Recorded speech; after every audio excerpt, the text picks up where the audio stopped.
Udah tampil ya? Ya, sudah terlihat. Baik. Bismillahirrahmanirrahim. Assalamualaikum warahmatullahi wabarakatuh. Waalaikumsalam.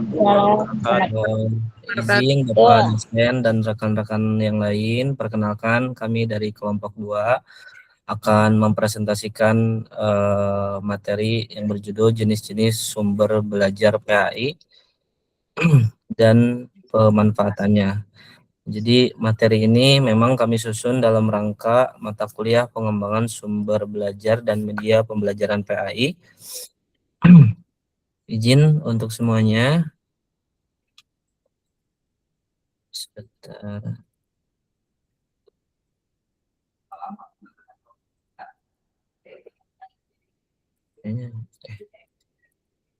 Baik. Ya. Pada bagian pendahuluan ini kita perlu memahami bahwa sumber belajar merupakan komponen yang sangat penting dalam proses pembelajaran, khususnya dalam pendidikan agama Islam. Nah, sumber-sumber belajar ini tidak hanya terbatas pada buku atau teks, tetapi mencakup segala sesuatu, baik data, manusia, maupun lingkungan, yang dapat membantu peserta didik mencapai tujuan pembelajaran. Nah, dalam konteks PAI, sumber belajar memiliki kekhasan gitu ya, karena berlandaskan pada nilai-nilai wahyu, yaitu Al-Quran dan hadis, serta terus berkembang mengikuti kebutuhan zaman, terutama di era digital seperti pada zaman ini. Selanjutnya, jenis-jenis sumber jenis-jenis sumber belajar PAI. Yang pertama yaitu sumber belajar utama atau normatif, yaitu Al-Quran dan hadis. Nah, kedua sumber ini menjadi landasan utama dalam penyusunan materi PAI. Selain itu juga berfungsi sebagai rujukan nilai dan norma dalam pembelajaran, sehingga tidak hanya transfer pengetahuan, tetapi juga pembentukan karakter Islami. Selanjutnya adalah sumber belajar cetak, seperti buku teks PAI, modul, jurnal ilmiah, majalah, atau ensiklopedia Islam. Nah, sumber ini masih menjadi rujukan utama dalam pembelajaran formal karena sifatnya yang sistematis, terstruktur, dan mudah dikaji secara mendalam. Nah, selanjutnya jenis berikutnya adalah sumber belajar non-cetak atau audio visual, yang meliputi video pembelajaran, film edukasi Islam, dan juga slide presentasi.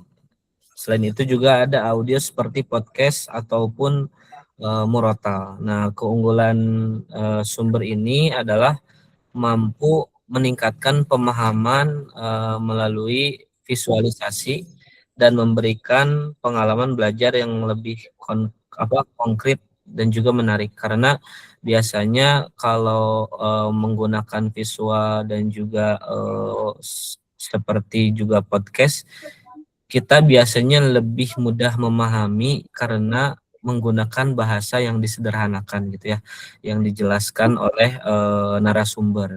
Jadi kan kalau bahasa buku itu biasanya baku, bahkan harus dipahami lebih mendalam.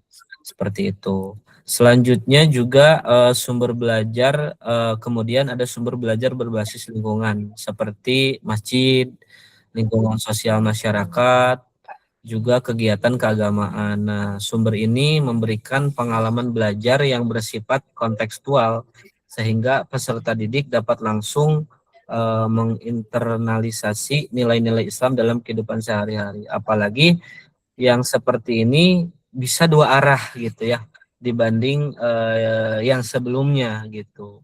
Bahkan podcast pun belum tentu bisa dua arah, tapi kalau sumber belajar berbasis lingkungan ini bahkan kita bisa bertemu dengan narasumber atau pengajarnya.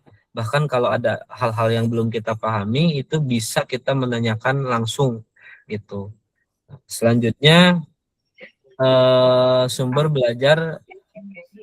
Nah, seiring berkembangnya teknologi, maka melahirkan sumber belajar berbasis aktivitas dan digital seperti internet, e-learning, terus juga apa namanya?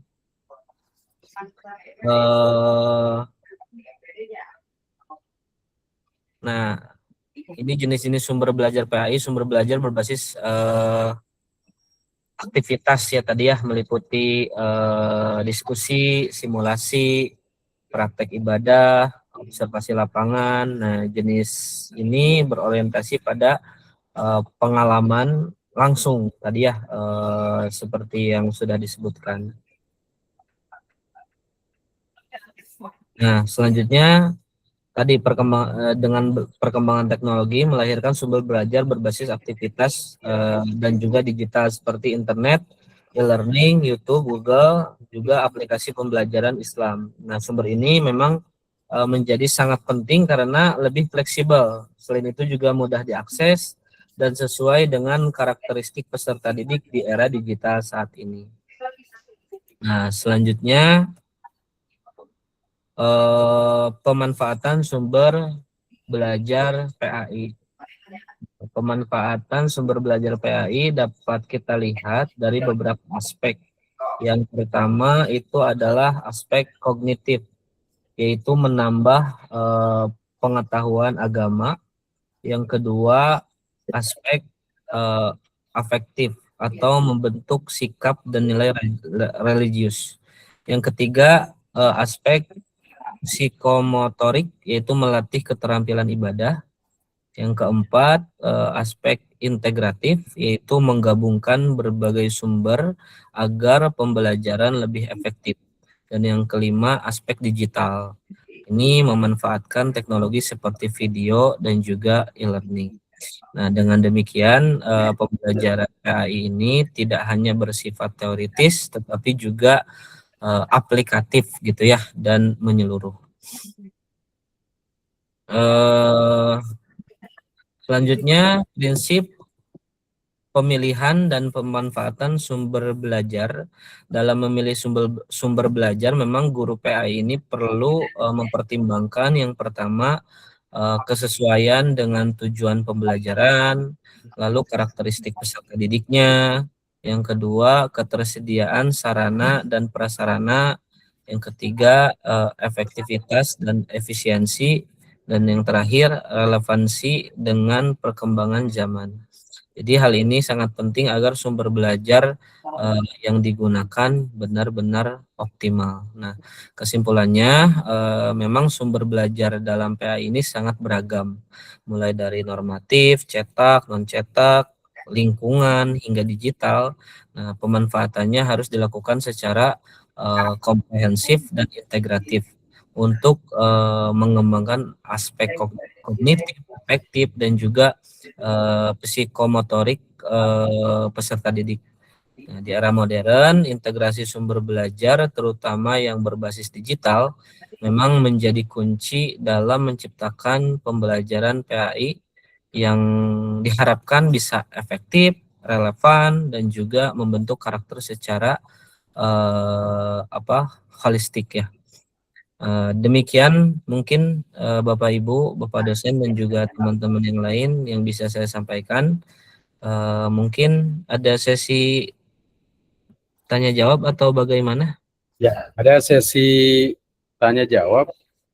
Silakan, atau mungkin kalau sudah hadir tadi Syarif Usman ya. Siapa namanya tadi? Ya, kalau memang Rekan sekelompok ya Pak ya? ya. Oh, Bu Aprilia kalau nggak salah ya? Aprilia Syarif Usman mungkin sudah hadir. Oke, belum. Kalau memang belum hadir, boleh Pak kita diskusi terkait dengan materi yang tadi sudah disampaikan. Alhamdulillah sudah bagus ya, sudah baik terkait dengan sumber belajar ya dan media pembelajaran. Kalau ada diskusi disilahkan, mungkin dari teman-teman yang lain.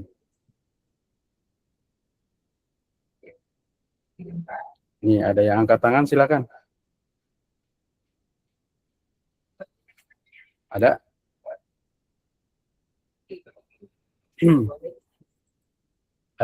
Saya sedikit menambahkan ya terkait dengan sumber belajar dan media pembelajaran PAI yang hari ini sedang dibahas.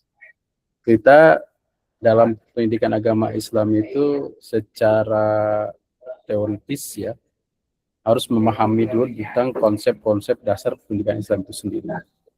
Di mana konsep utama dalam pendidikan itu kan biasanya kita istilahkan dengan konteks atau nama-nama seperti tarbiyah ya. Tarbiyah, kemudian juga ada ta'lim, ada ta'dib. Nah, pembelajaran yang terkait dengan pendidikan Islam itu sebenarnya mengarah ke sini semua ya. Artinya dalam proses pendidikan Islam termasuk ketika kita memilih media atau sumber-sumber pembelajaran harus mencerminkan nilai-nilai ini. Yang pertama adalah nilai tarbiyah itu sendiri, di mana nilai tarbiyah ini memiliki nuansa atau cakupan makna yang mendalam dan luas. Di dalamnya mencakup proses, ya, mencakup pertumbuhan, mencakup pengembangan menyeluruh, baik zahir, batin, fisik, mental, spiritual, sosial. Jadi konsep-konsep tarbiyah ini adalah sebuah konsep yang berproses.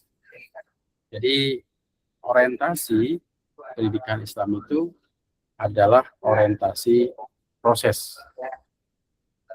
Jadi proses inilah yang panjang. Ketika saudara mendapat ijazah, itu sebenarnya bukan ijazahnya, tapi prosesnya. Prosesnya yang memang harus dilakukan sesuai dengan tahapan-tahapan. Nah, dalam kata tarbiyah ini juga adalah bermakna proses pembimbingan, ya, pembimbingan. Dan pembimbingan itu juga nanti harus selaras juga dengan konsep taklim dan konsep ta'dib. Yang konsep itu juga menjadi bagian yang tidak terpisah dalam konsep tarbiyah itu sendiri. Kita kan sering berdoa, ya Rabbi firli wali walidayya warhamhuma kama rabbayani, mendidik, yang mendidik seperti Tuhan menyayangi makhluknya, konsep tarbiyah. Maka kemudian dalam konteks pendidikan, pendidik itu adalah orang-orang yang hebat, orang-orang yang mulia, orang-orang memiliki derajat yang tinggi setelah Nabi, ya. Karena para Nabi, para Rasul itu mengajarkan kebaikan. Setelah mereka tidak ada, maka beralihlah tugas itu kepada para guru. Karena itu dalam ajaran agama apapun, guru memiliki kedudukan yang tinggi. Nah, ketika kita nanti menggunakan sumber belajar, maka konsep ini harus melekat dalam diri kita. Konsep tarbiyah. Di sana juga ada proses pembentukan karakter, pembentukan kepribadian, ya. Karena yang disebut dengan karakter, akhlak, kepribadian itu tidak tiba-tiba. Karena itu para ulama mendefinisikan kalau akhlak itu halun nafsi da'iyatun laha ila af'aliha min ghairi fikrin wa ru'yah. Jadi sesuatu yang terbentuk tanpa dibuat-buat, tanpa berpikir, tanpa proses panjang. Nah, kemudian yang selanjutnya, ketika kita menggunakan alat atau media pun tidak boleh juga bertentangan dengan konsep ta'lim itu sendiri. Kalau tarbiyah tadi memiliki makna menyeluruh, maka konsep taklim ini kemudian meliputi pada kemampuan-kemampuan ya. Jadi dalam Islam itu juga bukan hanya mendalami ilmu-ilmu yang terkait dengan agama saja, tapi ilmu tauhid itu adalah ilmu yang utama. Kerangka tauhid dalam pendidikan Islam itu adalah yang utama.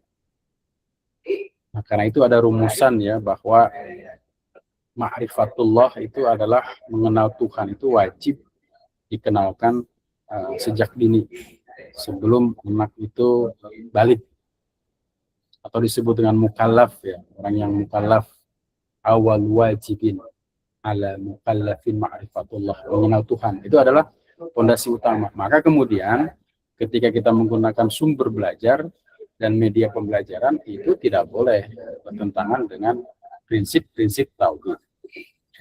Nah, ketika taklim ini disitulah kemudian orang sekarang itu mendefinisikan dengan konsep apa kognitif, afektif dan psikomotorik ya. Jadi berfokus pada pengetahuan. Tapi dalam makna taklim ini bukan memindahkan pengetahuan saja. Karena kalau kita memindahkan pengetahuan, fungsi guru itu sudah tergantikan oleh fungsi alat-alat yang ada pada saat ini dengan mesin pencernaan, dengan kecerdasan buatan dan lainnya. Tetapi Islam itu menegaskan transfer of value, nilai, akhlak, disiplin, nilai-nilai yang diajarkan oleh Rasulullah ya, akhlak terpuji dan seterusnya. Dan dalam konsep taklim itu harus ada role modelnya. Jadi kalau saya ini hidup mencontoh siapa, ya. Dalam bahasa itu ada disebut masalul a'la, idola ya. Jadi siswa itu punya idola. Kalau dia punya idola, maka dia sedapat mungkin menyerupai, mendekati apa yang diidolakannya. Ya kalau dia mengidolakan artis-artis, ya maka kemudian perilakunya pun dari pakaian, dari bentuk-bentuk apapun itu mencontoh itu. Maka kemudian dalam Islam itu guru itulah harus menjadi masalul a'la, contoh terbaik ya bagi peserta didik. Maka kemudian pendidikan itu tidak hanya berorientasi pada taklim, pada aspek-aspek mengetahui saja, tapi harus juga diiringi dengan adab. Maka kemudian selanjutnya ada konsep ta'dib. Nah, konsep ta'dib ini juga menjadi sumber fondasi utama dasar ketika kita memilih sumber media dan pembelajaran. Konsep ta'dib ini adalah bahwa proses pembelajaran itu proses yang tidak sederhana, tapi perlu konsisten dan terus berjalan. Untuk salah satunya adalah bagaimana merealisasikan adab. Nah, jadi sehebat apapun orang, sepintar apapun, ketika dia tidak memiliki adab, maka posisinya rendah. Nah, kemudian dalam tradisi Islam itu adab selalu menghiasi orang-orang yang soleh, ya. Jadi adab itu diutamakan. Nah, dalam konteks realitas pendidikan kita, baik di pondok pesantren, ya, baik di madrasah, ya, itu dulu itu ya mungkin sampai sekarang masih dipertahankan di pesantren. Sejak kecil kita sudah belajar tentang akhlak. Sudah ada mata pelajaran akhlak. Ada akhlak lil bani, akhlak lil bana. Bagi pencari ilmu, Syekh Zarnuzi itu menulis ta'lim muta'allim, bagaimana cara kita memiliki adab ketika kita belajar. Adab itu bukan hanya kepada guru saja, tapi kepada orang-orang yang dimuliakan oleh guru-guru kita. Nah, kemudian ada kitab-kitab wasaya, bagaimana orang tua harus bisa melakukan wasiat-wasiat yang baik kepada anak. macam-macam itu. Dan itu sangat sejajar ya, bahwa pendidikan itu, Islam itu orientasinya bukan hanya orientasi yang sementara, bukan sekuler, bukan hanya dunia, tapi orientasi pada akhirat. Dan ini seharusnya yang memotivasi pendidikan itu, Islam itu sebenarnya harus maju. Nah, ta'dib itu lebih berorientasi pada akhlak mulia. Nah, karena itu ketika kita nanti memilih media pembelajaran apapun, buku mungkin teks itu banyak ya, tapi ada beberapa buku yang memang tidak boleh bertentangan dengan nilai-nilai tarbiyah, nilai-nilai taklim, dengan nilai-nilai ta'dib. Karena itu kita sebagai guru PAI itu harus bisa menyeleksi, memilih ya mana bahan-bahan yang memungkinkan untuk bisa membuat sumber belajar bagi peserta didik. Sumber belajar utama sebenarnya dalam PAI itu adalah ya pendidik itu sendiri atau guru ya, sebagaimana Rasulullah mengatakan pada sahabatnya. Nah, sumber normatif tadi sudah disampaikan oleh pembicara itu ada konsep namanya, bukan ada konsep, ada sumber utama yang disebut dengan Al-Quran dan Al-Hadis. Nah, sumber utama inilah yang mungkin harus kita bumikan, harus kita terjemahkan. Dan proses untuk menerjemahkan itu bukan proses yang sederhana. Perlu sumber daya, perlu ilmu, perlu pemahaman yang mendalam ya terkait dengan konsep-konsep yang diterjemahkan itu. Nah, mungkin itu sedikit menambahkan terkait dengan apa yang tadi sudah disampaikan oleh pemateri ya, terkait dengan sumber pembelajaran dalam pendidikan Islam. Nah, ini ada Pak Dedi Hartono ya, silakan mungkin kalau ada pertanyaan Pak.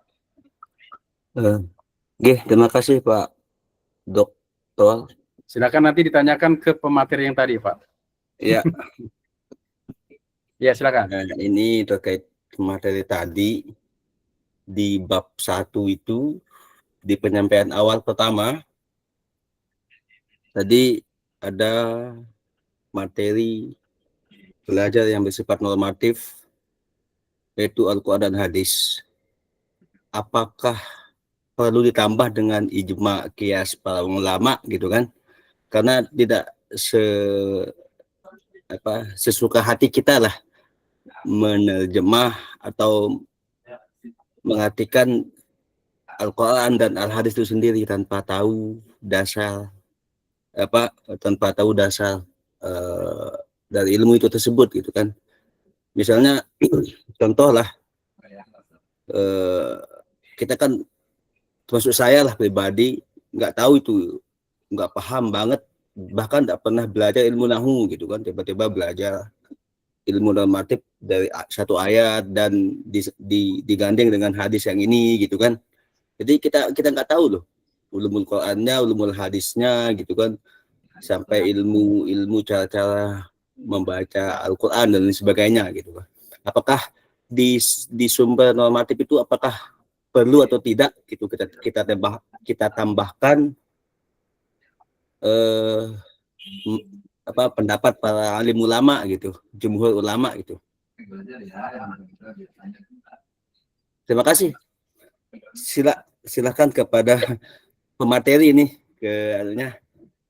Silakan Pak yang tadi pemateri, silakan, ini pertanyaan cukup bagus ya. Karena tadi memang mencantumkan normatif itu Al-Quran dan Al-Hadis. Silakan Pak. Pak Muhammad Rizdan. Ya, baik, izin sebentar ya Pak.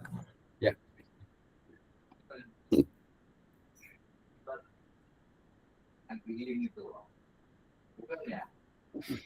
Oh, kalau Bu Aprilia udah hadir belum ya? Aprilia Sarif Usman, udah hadir belum? Belum terlihat Pak, belum. Belum menjawab juga.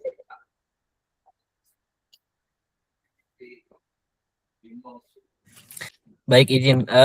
Tadi di di presentasi ya, di bagian sumber normatif ya. berlandaskan Al-Quran dan hadis. Jadi memang betul sekali ya, ini pendapat saya bahwa dalam sumber ajaran Islam memang yang utama memang Al-Quran dan hadis gitu ya, sebagai sumber normatif. Tapi memang dalam prakteknya kita tidak bisa memahami keduanya secara langsung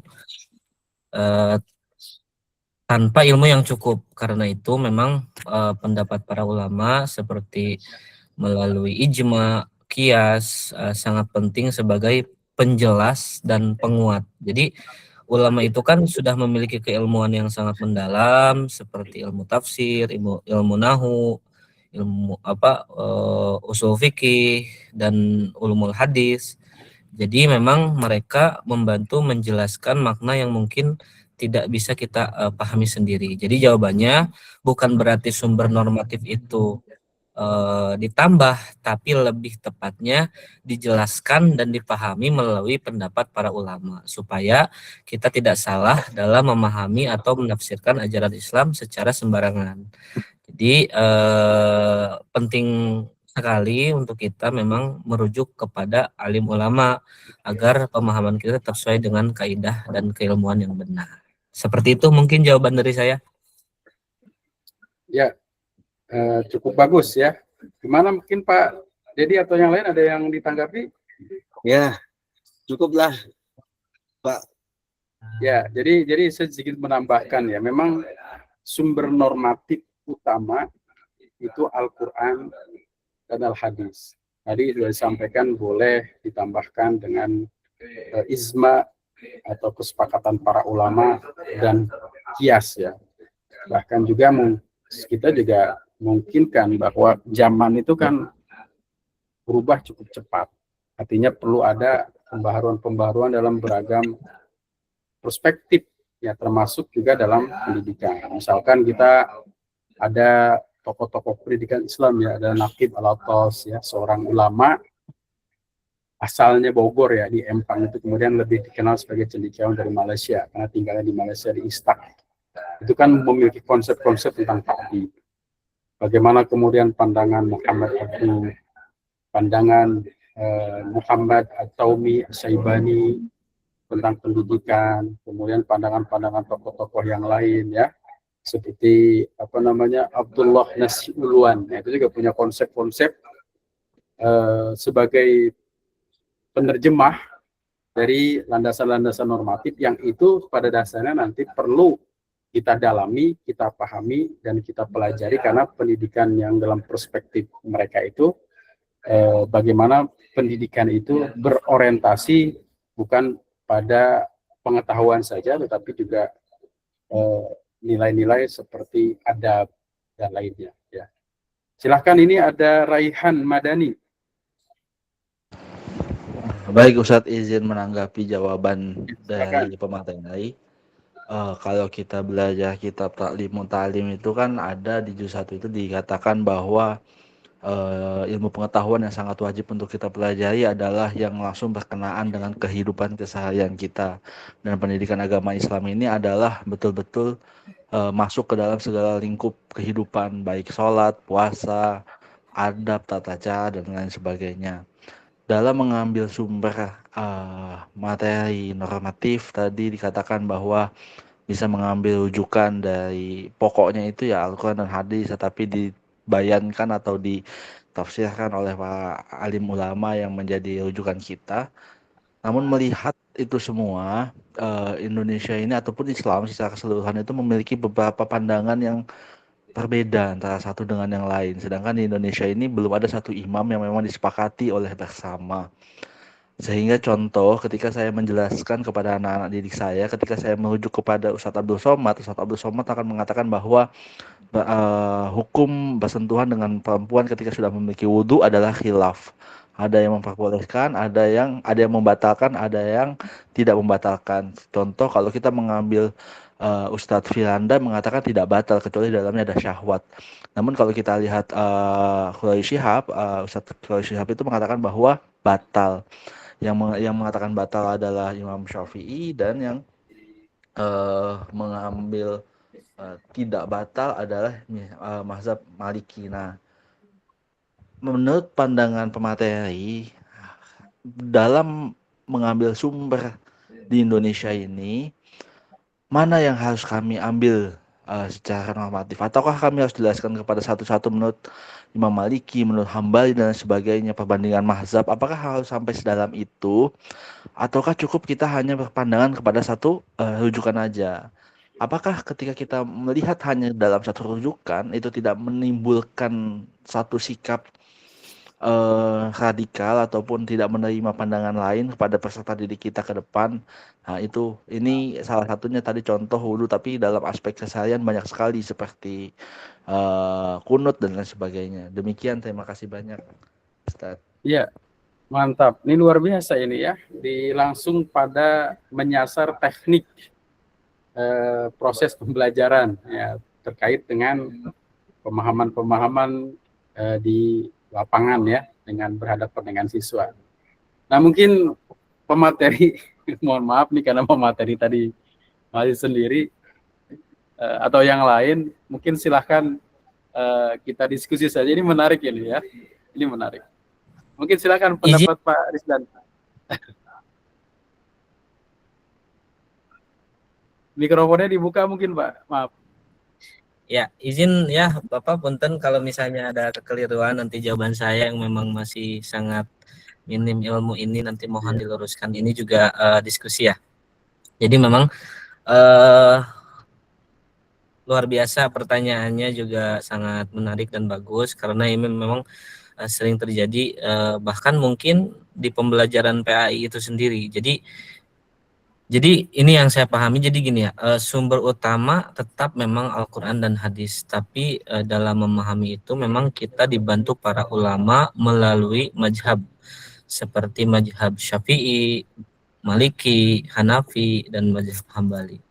Nah untuk konteks di Indonesia memang sebenarnya tidak harus kita jelaskan semua perbedaan mazhab secara mendalam kepada para siswa misalnya. Apalagi kalau masih dasar gitu ya, cukup kita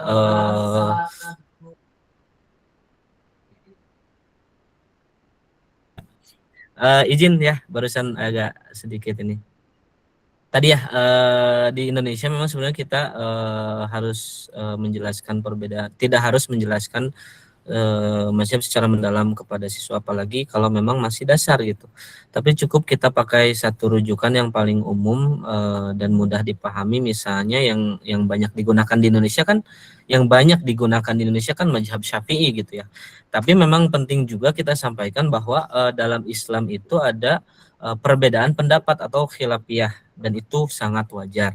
Jadi memang kita semua atau bahkan siswa itu tahu bahwa kalau ada perbedaan seperti kunut atau wudhu tadi itu bukan salah atau benar, tapi memang ada dasar masing-masing. Jadi kesimpulannya memang untuk mengajar ya teman-teman, cukup fokus satu rujukan biar siswa ini nggak bingung. Untuk pemahaman tetap dikenalkan bahwa ada perbedaan pendapat. Nah tujuannya supaya siswa ini tidak kaku dan tidak mudah menyalahkan orang lain dan tetap menghargai perbedaan gitu ya. Dengan begitu justru kita bisa mencegah sikap radikal karena memang siswa diajarkan bahwa Islam itu luas dan punya banyak pendapat yang sama-sama punya dasar. Seperti itu mungkin kalau dari saya, Pak. Ya, ini terima kasih ya penjelasan yang cukup baik ya. Tadi pertanyaannya bagus ya, karena kita memang dalam konteks keindonesiaan ini cukup beragam. Keragaman itu bukan terlihat dalam keyakinan saja ya, di mana bangsa kita memang sudah mengakui 6 agama yang ada di Indonesia, tapi juga dalam agama itu sendiri pada dasarnya juga ada pemahaman yang berbeda ya tentang sebuah objek. Yang dimaksud dengan objek yang tadi itu adalah terkait dengan pemahaman peserta didik. Nah biasanya ya pemahaman peserta didik itu kita bisa melihat yang pertama dari klasifikasi umur ya. Nah, kita membahas tentang apa?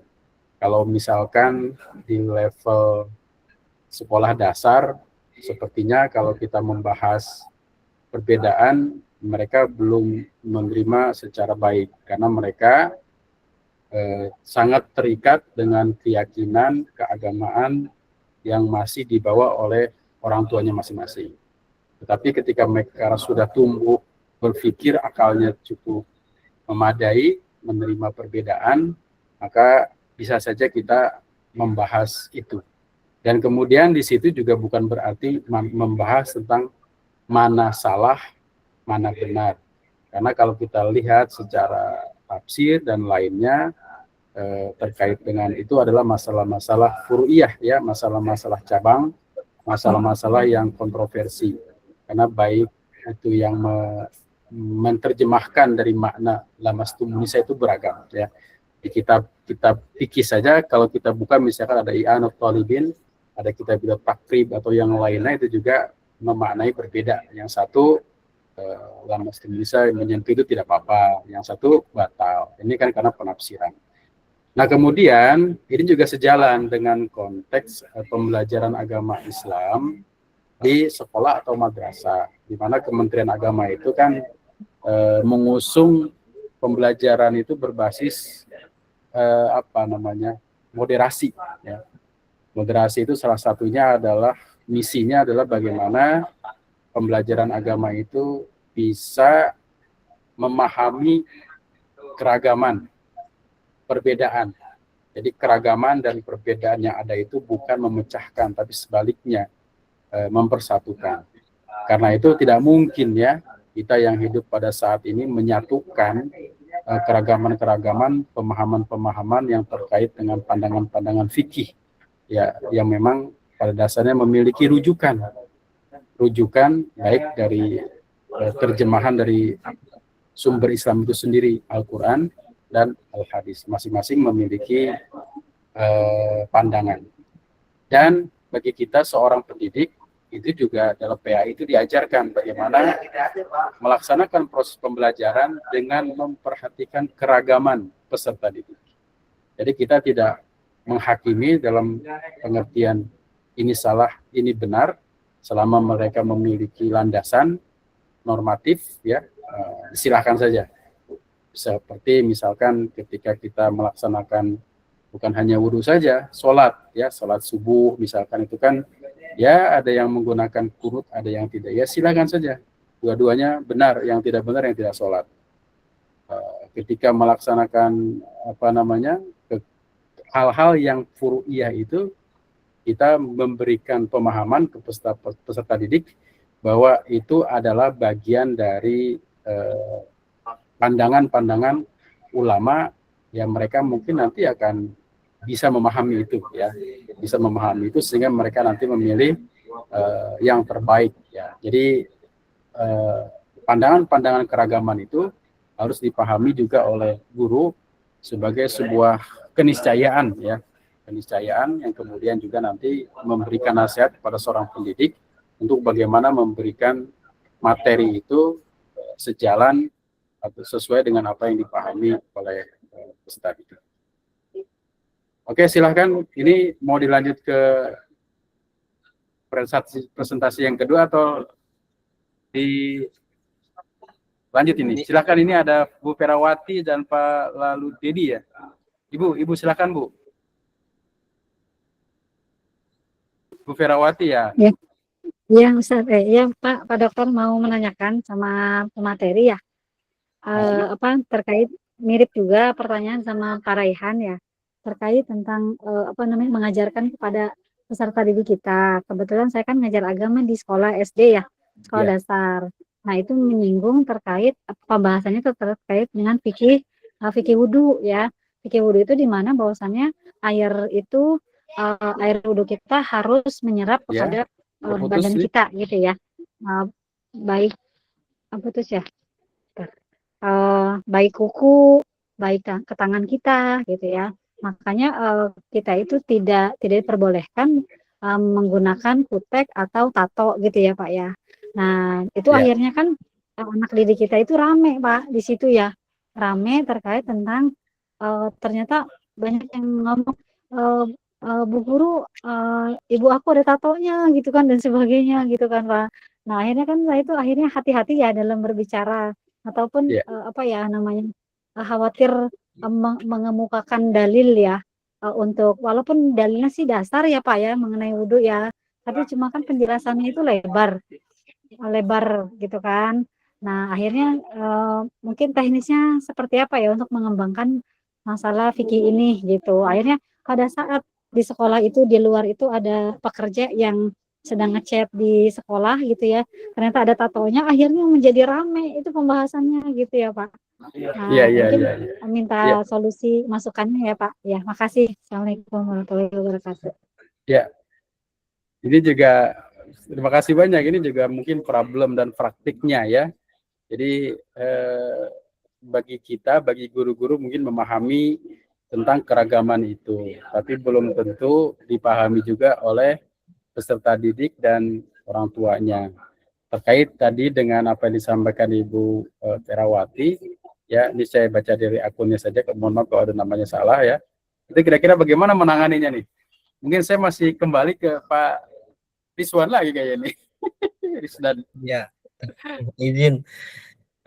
Yang saya pahami memang Pak, masalah fikih itu kan luas ya Pak ya. Jadi juga izin kalau misalnya takutnya saya salah menjawab atau bahkan mungkin berbeda pendapat dengan yang lain. Memang apalagi gini, ini kan kasus yang sangat memang nyata di lapangan ya, terutama untuk ibu bapak guru yang memang mengajar apalagi tingkat SD.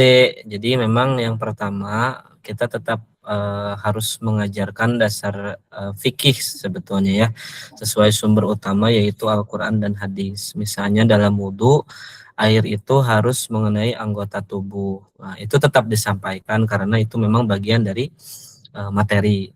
Tapi yang kedua, cara penyampaiannya memang harus disesuaikan dengan usia anak-anak gitu. Jadi jangan langsung mengarah ke menghakimi atau menilai orang di sekitar mereka. Misalnya kita bisa sampaikan dengan bahasa umum seperti misalnya, nah, kalau kita mewudu pastikan tidak ada yang menghalangi air ke kulit seperti cat atau juga benda yang menutup gitu. Nah, ini kan tidak perlu langsung menyebut tato atau mengaitkan dengan orang lain di sekitar mereka gitu. Nah, yang ketiga, kalau anak mulai mengaitkan dengan orang tuanya atau orang lain, nah kita arahkan dengan bijak. Misalnya setiap orang punya kondisi dan pengetahuan yang berbeda. Yang penting kita fokus dulu memperbaiki diri kita sendiri gitu ya. Jadi tidak menyalahkan atau mempermalukan siapapun. Intinya materi tetap disampaikan, fikihnya benar, bahasa disederhanakan dan tidak menghakimi. Dan fokusnya itu ke pembiasaan diri bukan menilai orang lain. Nah, dengan cara ini anak tetap dapat ilmunya tapi juga belajar adab dan toleransi sejak mereka dini. Mungkin seperti itu Bapak dan Ibu izin. Ya, terima kasih. Ini jawaban cerdas ya. Jadi seperti itu mungkin saya juga sepakat ya. Yang penting kita secara normatif dulu ya menyampaikan terkait dengan kasuistik ya kita bisa melakukan pendekatan-pendekatan yang lain. Jadi kalau misalnya ada grup orang tua siswa yang bahas tentang pelajaran-pelajaran di sekolah, ya mungkin nanti tidak di grup, tapi menyasar saja ke orang-orang tersebut, tapi juga kita tidak boleh menghakimi. Karena walaupun bagaimana dia bertato atau apapun, kalau dia mau sholat ya itu lebih baik. Masalah pahala atau tidak urusan Allah ya. Yang penting mereka mau berbuat baik. Walaupun sedikit-sedikit tetap kita lakukan perbaikan-perbaikan. Oke, ini ada Pak Dedi ya. Silakan Pak Dedi. Terima kasih kembali Pak Dok. Ini ada keterkaitan dengan Ustadz Rayhan juga dengan materi ini. Di sekolah kita semua di Indonesia ini ada apa ya perbedaan lah. Apalagi sekarang ini banyak SDI berdiri dengan latar belakang kalau di Lombok di NTB ini berlatar belakang salafiyah gitu kan. Nah, Ya. Salafiyah dengan mengacu kepada satu pandangan mazhab gitu, tanpa, mohon maaf, tanpa mengulangi kebijakan-kebijakan dari sekolah lain gitu kan, dengan menggunakan perbandingan mazhab untuk menyampaikan gitu kan. Kalau di sini ada SD-SDI yang memang tulen yang sering kita dengar menjustis B itu A kan. Ini seolah-olah fenomena ini terjadi untuk mengklaim diri benar gitu. Dengan misalnya contoh di kunut gitu kan. Di kunut itu Nabi kadang-kadang kunut gitu kan. Dan Nabi berhenti kunut. Bahkan ada satu pemahaman, kalau nggak salah ini dari Albani, juga dari ustadz-ustadz yang ada di Roja ya, tapi tidak semuanya gitu kan, mengklaim bahwa kunut terus menerus itu tidak baik juga, tidak bagus gitu kan. Padahal Rasulullah SAW tidak kunut itu melakukan doa kunut itu hanya untuk melaknat orang-orang yang menyakiti para sahabatnya gitu kan, dan tidak selamanya Rasulullah juga melaknat. Nah, ketika laknat itu ketika laknat itu sudah disampaikan atau sudah diberikan oleh Allah kepada mereka berkat doa kunut Rasulullah SAW, Nabi berhenti kunut gitu kan. Itu pandangannya mereka. Sementara kita yang, mohon maaf, saya ini mengikuti Imam Syafi'i gitu kan, dalam ilmunya yang walaupun hanya sejengkal tanah berjalannya semut gitu kan, tetap saya berkunut gitu. Intinya di dalam doa kunut itu Rasulullah tidak berhenti kunut, itu artinya Rasulullah berhenti melaknat. Kalau kunutnya tetap gitu. Tapi di dalam narasi doanya itu sudah berhenti melaknat. Nah, akhirnya kembali untuk mendoakan kebaikan untuk umat, untuk diri sendiri dan sebagainya.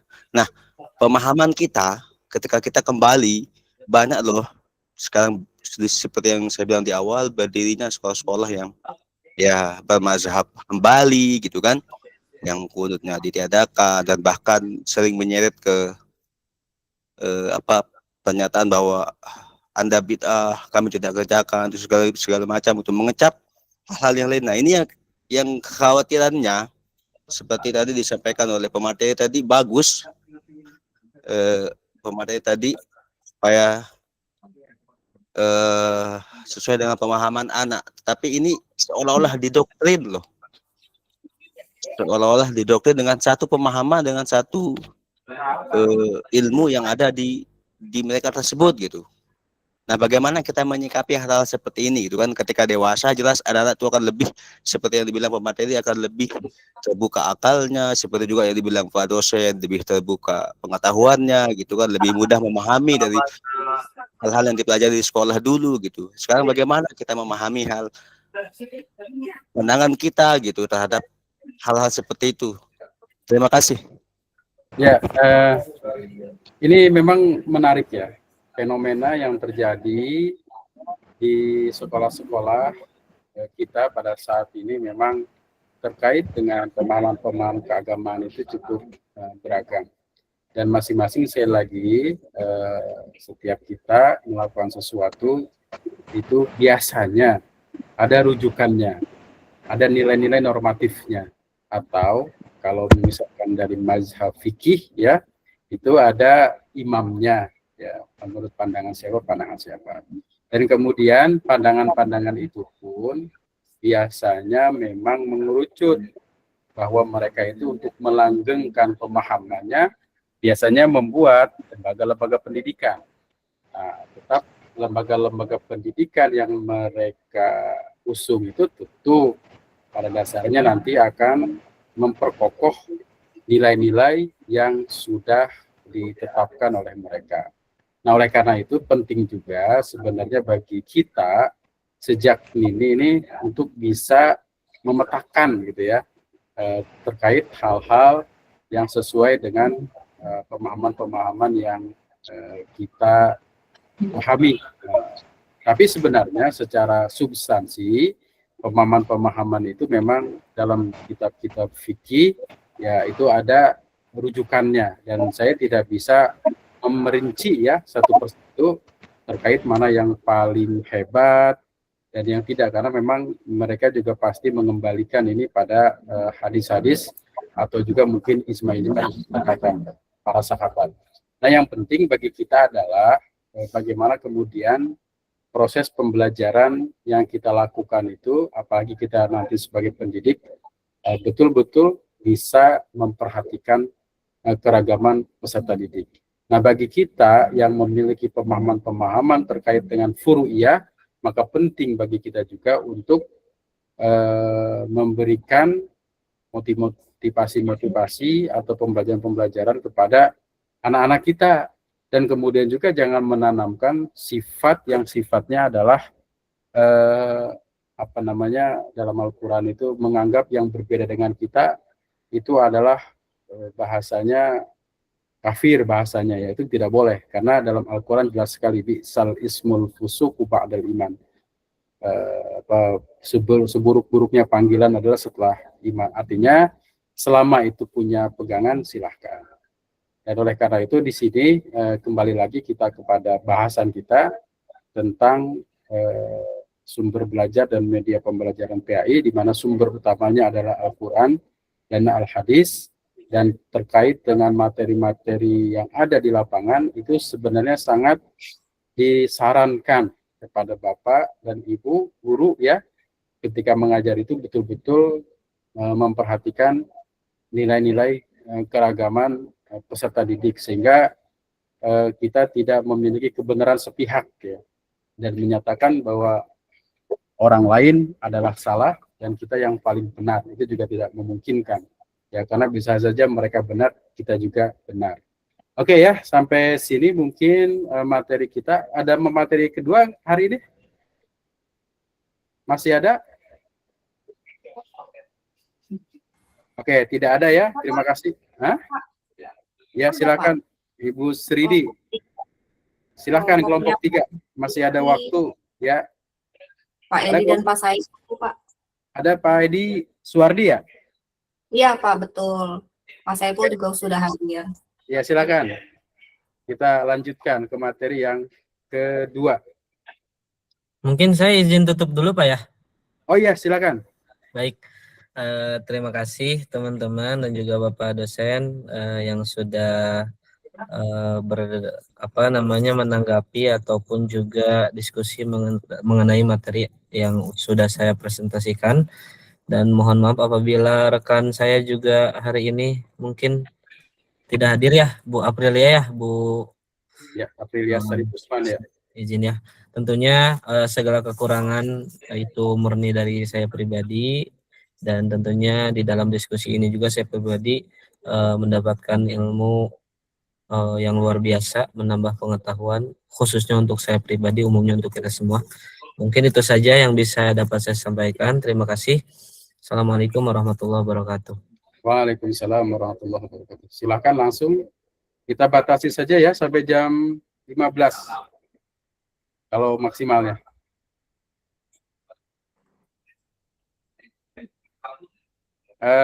Silakan untuk mempersiapkan, untuk teman-teman bisa di Google Classroom untuk mengisi kehadiran ya. Siap. Ya. Silakan.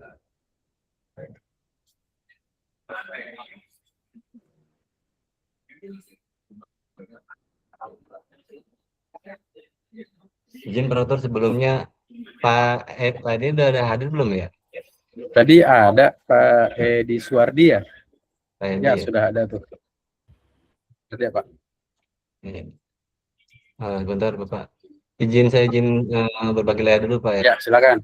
Baik ya, Pak Saiful, saya buka dulu Pak Saiful ya. Nanti Pak Saiful ngejelaskan ya. Oh baik Baik Pak. ya. Assalamualaikum warahmatullahi wabarakatuh. Assalamualaikum warahmatullahi wabarakatuh. Waalaikumsalam warahmatullahi wabarakatuh. Alhamdulillahirabbil alamin wassalatu wassalamu ala asrafil anbiya'i wal mursalin wa ala alihi washabihi ajma'in. Amma ba'd. Terima kasih kepada Bapak dosen dan teman-teman semuanya telah memberikan waktu kepada kami untuk menjelaskan bahan ajar yang sudah dipersiapkan, yaitu tentang pengembangan bahan ajar PAI berbasis modul dan buku ajar Islami dan moderat. Baik, kita langsung saja memasuki materinya. Yang pertama adalah pengembangan bahan ajar PAI modul dan buku ajar Islami moderat.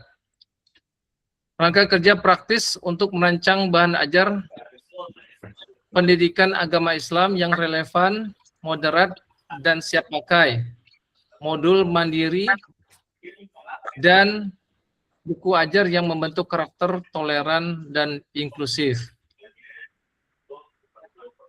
Ya, siap. Maju, Pak. Baik, pendahuluan, mengapa bahan ajar PAI baru diperlukan? Yang pertama, PAI sebagai fondasi karakter, yaitu panduan moral dan etika bagi peserta didik.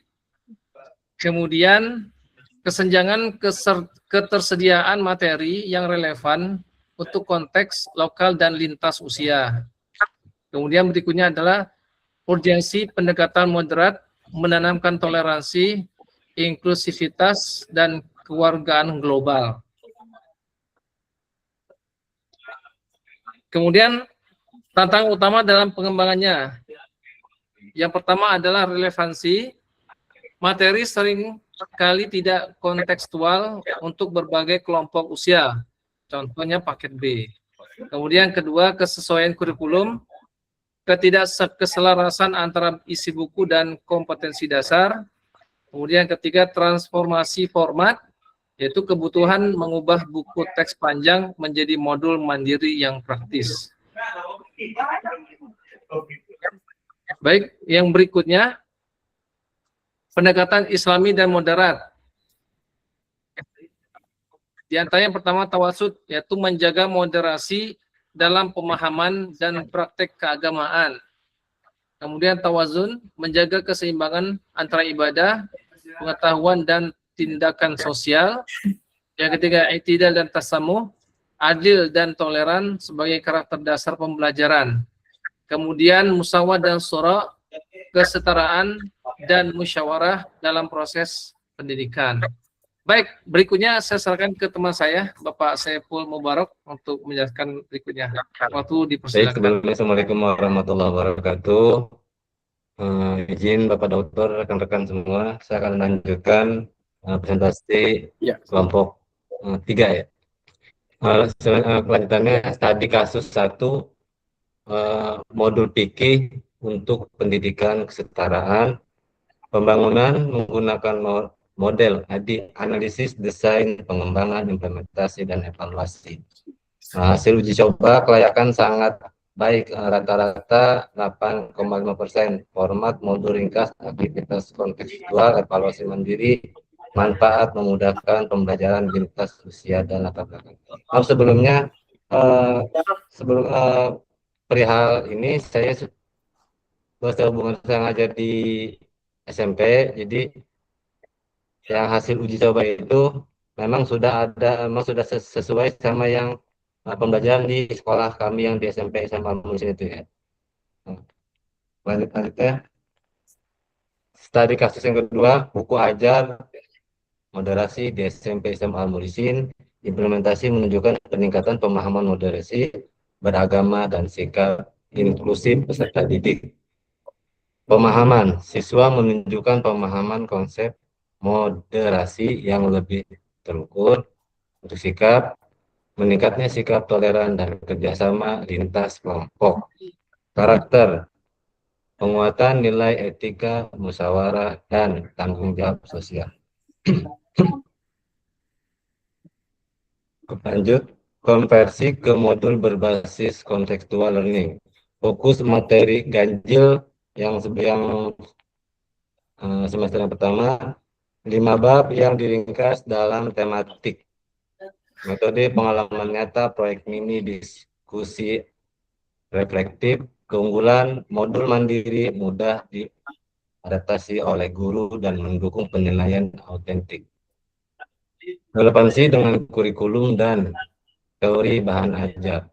Analisis buku teks PAI, Kemendikbud dan penerbit Erlangga untuk SMP Islam Manusin kelas 9 menunjukkan kesesuaian tinggi dengan KD Permendikbud dan teori perkembangan bahan ajar. Rekomendasi, sertakan panduan konseptual rubrik penilaian akan aktivitas diferensiasi. Pastikan keterkaitan jelas antara tujuan pembelajaran, aktivitas, dan asesmen.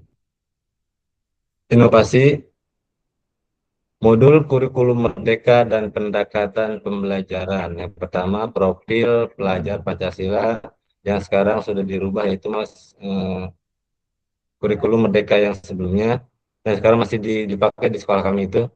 Integrasikan nilai beriman, kritis, kreatif, mandiri, dan beragama, blended learning, dan PBL, gabungan daring dan proyek nyata untuk penguatan kompetensi sosial emosional learning berorientasi pada pengembangan empati, regulasi diri, dan keterampilan sosial. Kesimpulan dan rekomendasi. Pengembangan bahan ajar PAI harus mengedepankan pendekatan Islami yang moderat, relevan secara kurikulum, berorientasi berkarakter, dan mudah diadaptasi, rekomendasi praktis. Lanjutan dari RD dan uji lapangan untuk setiap modul, buat panduan guru, rubrik, dan bahan pendukung multimedia, implementasikan pelatihan guru untuk pedagogik moderat dan konseptual learning. Mungkin itu presentasi dari kami. Selanjutnya, apakah mungkin ada tambahan dari rekan-rekan ataupun ada mungkin sedikit pertanyaan, atau ya kita sharing-sharing aja lah, berbagi ilmu. Sekian dari saya sebelumnya. Assalamualaikum warahmatullahi wabarakatuh. Waalaikumsalam warahmatullahi wabarakatuh.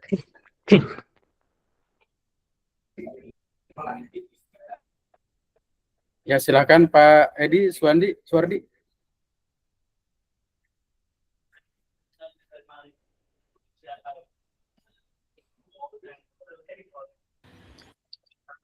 Baik, demikian mungkin presentasi dari kelompok kami. Mungkin ada pertanyaan di antara teman-teman, dipersilakan. Ya, silakan Pak Rehan. Baik, mohon izin bertanya Ustadz. Terima kasih banyak atas penjelasannya, cukup jelas dan sangat mendalam ya. Cuman saya ada studi kasus lain, tadi kan studi kasusnya dari SMPN ya. Kalau untuk pondok pesantren yang memang dominan mempelajari pendidikan agama Islam secara bobotnya lebih banyak daripada sekolah luar gitu ya, apakah pondok pesantren relevan menggunakan kurikulum merdeka ataupun kurikulum berbasis cinta dari Kemenak maupun dari Kemendikbud, karena kan memang alokasi waktunya sangat banyak dan kedalaman materinya sangat dalam. Itu menurut pemateri saja pandangannya apakah relevan atau tidak.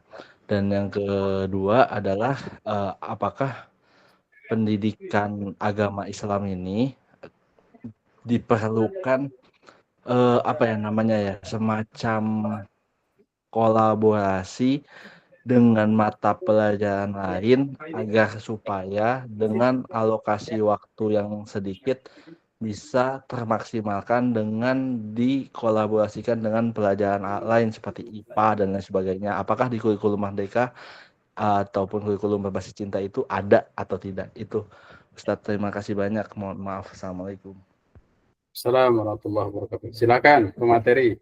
Oke, Pak Saiful, ada jawaban pertanyaan tadi?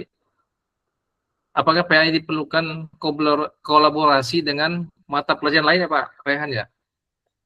Ya betul, itu yang kedua. Dan yang pertama, apakah pondok pesantren yang dominan mempelajari agama Islam itu dapat menjadikan kurikulum merdeka ataupun kurikulum berbasis cinta menjadi rujukan pembelajaran PAI seperti fikih dan lain sebagainya. Menurut pandangan pemateri seperti apa?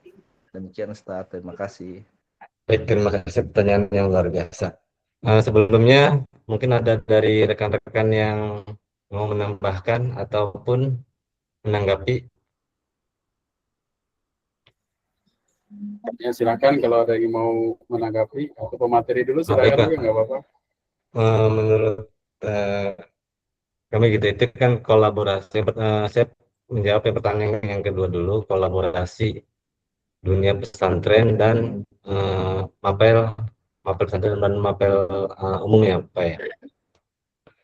Menurut pandangan saya itu kolaborasi Ya, betul. pendidikan agama Islam dengan mata pelajaran umum dalam waktu yang sama gitu diperlukan untuk eh, menghilangkan dikotomi ilmu gitu maksudnya, supaya agar zaman sekarang kan antara yang salafi dan modern itu, kenapa tadi kolaborasi itu bagi saya itu penting, karena mereka zaman apa yang sekarang tuh mengikuti perkembangan zaman dan tidak meninggalkan apa yang telah materi-materi yang ada di salafi tersebut. Berikut bagi saya itu alasan utama menanggapi kolaborasi perlu dilakukan dalam waktu yang sama. Yang pertama itu mungkin integrasi nilai dan fakta secara kontekstual. Kolaborasi mungkinkan guru PAI gitu ya dan guru mapel umum membahas satu tema dari kedua spesifik. Dari kurikulum yang sekarang tuh yang disebutnya kokurikuler gitu ya. Kan kokurikuler itu mengurangi jam utama intrakurikuler masuk ke kokurikuler, itu gabungan antara jam mapel-mapel yang masuk ke dalam kokurikuler tersebut. Contohnya misalnya di saat belajar biologi tentang sedikit ya, ini tentang walaupun saya bukan guru biologi, sedikit lah gitu ya. Saat belajar biologi tentang sistem tubuh manusia. Nah, guru PAI dapat mengaitkan dengan kekuasaan Allah, misalkan tentang tentang mata gitu ya, tentang mata, tentang apa yang ada di dalam, apa yang ada di fisik kita gitu. Itu salah satu contohnya. Yang keduanya penguatan karakter penguatan karakter yang konsisten.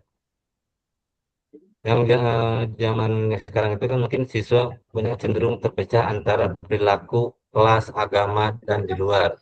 Dikarenakan kan kalau zaman sekarang itu, maaf ya, ini kan kalau misalkan kita memakainya yang di luar pesantren, Pak. Kenapa? Karena kan lingkungan pesantren dan lingkungan luar itu berbeda. Di lingkungan pesantren itu hal yang kolaborasi antara ilmu agama, ilmu PAI agama gitu dan ilmu umum, karena dalam waktu yang sama mungkin dari pesantren tersebut sudah memetakan waktu-waktu tertentu untuk pembelajaran mana yang harus dikolaborasikan, mana yang harus terpisah. Berikutnya dari pandangan saya, efisiensi waktu dan pengurangan kejenuhan. Contoh yang saya di SMP Al Mulisin, kolaborasi dengan mapel produktif kejujuran dapat mengurangi kejenuhan siswa, misalnya meningkatkan etika kerja PAI dengan praktek teknis sehingga nilai-nilai agama tidak hanya teoritis tetapi juga praktis. Maksudnya gini, kan kalau yang saya alami di SMP itu mapel bagi yang kurang apa ya, dalam kutip menguasai atau tidak kurang menyukai gitu tentang pelajaran-pelajaran yang ada di tentang PAI tersebut. Makanya kan di sekolah kami ini mapel PAI ditambah dengan kedinihan lainnya, sehingga siswa walaupun dari pesantren dan dari luar, sebelum di sekolah kami itu berbasis pesantren dan berbasis luar. Jadi siswa luar boleh belajar di lingkungan pesantren tersebut. Tapi pembelajaran umumnya. Jadi agar intinya supaya siswa, contoh hal kecil lah gitu ya, maaf walaupun di SMP ada pelajaran PAI, tapi kita tambahkan dengan pelajaran diniahnya dengan mata pelajaran akhlak, agar mereka kan kalau misalkan di mapel PAI itu mungkin sedikit ringkasannya gitu ya, tapi kalau misalkan ada tambahan mata pelajaran lain kayak yang di saya mapel akhlak, sedikit mereka terbuka gitu kan. Jadi ada dikala ada pertanyaan-pertanyaan yang tentang kepribadian, tentang akhlak, ada yang bisa menjawab terkait dengan kolaborasi itu antara PAI dan akhlak, antara PAI dan yang tadi saya sedikit sampaikan, PAI dan biologi contoh. Berikutnya pengembangan sikap toleransi dan moderat, pembelajaran kolaborasi Pak ya. Memfasilitasi interaksi sosial, kerjasama musyawarah yang selaras dengan nilai Islam. Jadi berbasis yang tadi saya sampaikan di sekolah kami ini berbasis pesantren dan berbasis luar gitu. Jadi kerjasama sosial, terkadang kami juga membagi kelompok antara siswa yang dan siswa yang berbasis luar agar mereka berbaur dan berbagi apa ya sebetulnya, berbagi ilmu, berbagi pengalaman apa yang mereka pelajari, apa yang mereka kuasai, sehingga kolaborasi antara mapel dan antara murid tersebut bisa menyatukan dan bisa dipahami oleh banyak siswa yang lainnya gitu. Sedikit lagi maaf, contoh lain, kolaborasi dalam waktu yang sama, contoh mapel PAI dan dengan PJOK dengan materi salat berjamaah, makna mungkin dalam kurung itu makna fikih dalam gerakan tubuh. Dan sedikit kalau PAI itu sedikit materi-materi gabungan antara mapel agama dirangkum menjadi mapel PAI. Makanya sebelum kami mengkolaborasikan mapel PAI dengan tambahan mapel agama tersebut, mayoritas murid yang di luar kurang dalam pemahaman tentang PAI tersebut. Mungkin segitu. Mohon maaf jika jawabannya kurang, ini masih jauh dari kesempurnaan. Mungkin dari Pak Edi ada tambahan atau dari rekan yang lainnya. Sebelumnya mohon maaf, saya lagi kurang sehat sebenarnya, baru pulang dari perawatan saya Pak. Oh iya, biar cepat sehat Pak. Ya, jadi agak-agak napasnya agak-agak masih ini Pak Dokter. Mohon maaf sebelumnya. Ya alhamdulillah sudah bisa bergabung walaupun masih kurang sehat. Mudah-mudahan cepat sehat ya. Amin. Ya, tadi pertanyaan itu bagus ya. Pertanyaan yang bagus sebenarnya dalam konteks keindonesiaan ini ya begitulah, banyak keragamannya. Kurikulumnya juga berbeda, bukan berbeda ya, istilahnya yang berbeda, walaupun tujuannya adalah sama. Antara kurikulum di Kementerian Agama dan Kementerian Pendidikan Nasional ya, itu memang istilahnya berbeda, tapi intinya adalah sama. Lembaga juga kan, lembaga kita ada madrasah, ada sekolah, walaupun pelajarannya sama, tapi ada muatan-muatan yang menciri khas masing-masing. Nah, oleh karena itu terkait dengan kolaborasi, maka kolaborasi itu sebenarnya adalah sesuatu yang harus dilakukan. Karena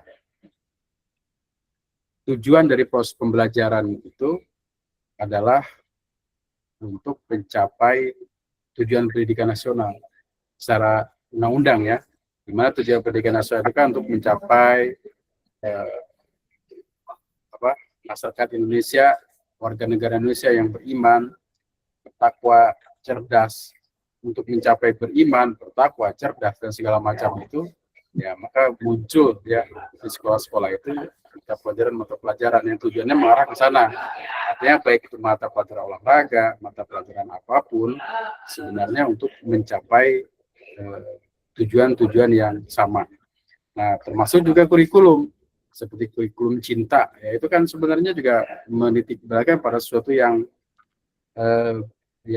utama, seperti cinta kepada Allah, kepada Rasul, cinta pada diri sendiri, cinta pada sesama, cinta kepada ilmu pengetahuan, cinta kepada lingkungan, cinta kepada bangsa dan negara. Cinta kepada lingkungan ini sesuatu yang penting, ya terutama misalkan menjaga kebersihan. Maka muncullah kemudian di pesan-pesan itu fikih lingkungan ya. Dan ini juga sesuatu yang memang harus dilakukan. Nah, kemudian juga terkait dengan fokus utama kan sama-sama ya, baik kurikulum Merdeka, KBC, itu sama-sama fokus utamanya adalah fleksibilitas materi, emosional, dan seterusnya ya. Dan nanti kita mungkin ada bahasan khusus tentang hal tersebut. Yang jelas sebenarnya kolaborasi itu diperlukan, dan kita guru semua yang ada itu komponen-komponen itu adalah bergerak untuk mencapai tujuan pendidikan yang diharapkan. Walaupun tujuan pendidikan itu sangat umum ya, artinya arah ke sana itu memang harus melalui tahapan-tahapan yang jelas. Nah, tahapan ini ya memang terkadang banyak problemnya, banyak dilemanya, banyak masalahnya, termasuk juga terkait dengan kesejahteraan guru, terkait dengan lain-lainnya, itu juga memang perlu diperhatikan. Nah, jadi teman-teman semua, saya pikir pertemuan kita sudah cukup sampai sini dulu ya untuk pertemuan ini. Terima kasih kepada yang sudah menyampaikan materi baik dari kelompok pertama dan tadi kelompok kedua. Mudah-mudahan diberikan ilmu yang manfaat, dan teman-teman juga yang belum mengisi kehadiran itu ada di Google Classroom ya kehadirannya, silakan klik kehadiran. Terima kasih atas perhatiannya. Mohon maaf ya atas segala kekurangan. Akhirul kalam, assalamualaikum warahmatullahi wabarakatuh. Terima kasih ya, semuanya ya. Mari sama-sama kita tutup dengan membaca hamdalah. Alhamdulillah.